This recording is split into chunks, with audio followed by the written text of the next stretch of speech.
تعلیم په باره کې برته یو نظم ووایم چې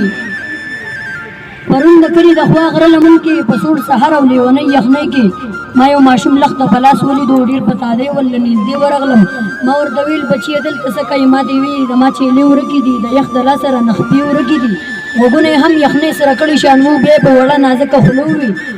کاکا یو څادرګي به نه وي ما د خپل سر هغه څادر چې کوس کړو هغه ماشوم مې پکې ونغښتو سم کله چې نور راوخوت ګرم شو ما ته یې ویل ځمه چې چیلې وګورم دا چې سحر کې په چیلو پسې تلو دغه ماشوم د چا بچی و که نه نازکو ګوتو د قلم په کار و دله د ایډم اوس د غم په کار و دی به د غره په سر کې څه زده کوي دی چې نامې د غوټو نه زده کوي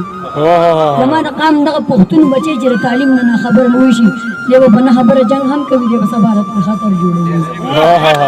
زما د قام دغه پښتون بچی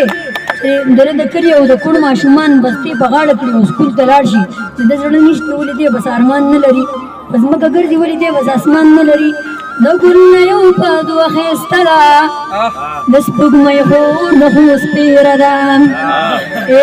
په دنیا وي دوزخ تېره ده جاړي بنو مورې میره ده جنۍ یوازې د ټول کور کوي کارونه کلام او کله چې دا کلام مریض ما ته اورو ما ته ډیر زیات چې ویلو نور کمپیرینګ به مانه شو کوله دا ما په ویډیو کې مولي دا منیر بنيري صاحب د پاره زبردست کوي منیر د تاسو لپاره او یو نظم درته بل نو هوایي ډزو شوقین یار اثر ټوپک د خولې نه وتی ګولای په یو مزدور باندې را پرېوتله د یوې پېغلې لوپټۍ ویړه د یو ماشوم د سر شملۍ ویړه د یوې مور د سترګو تورې مړ کړو د یو داجي د زړه ټکورې مړ کړو په دې خاطر دې الله اور پورې کا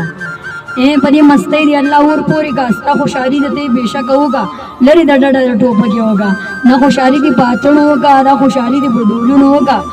نه یو ټوپک نه قلمونه جوړ کړه دې بارودو نه صحیح جوړه کړه کمربند خو د بسته په شان دی دې کالتوس نه کاپي جوړه کړه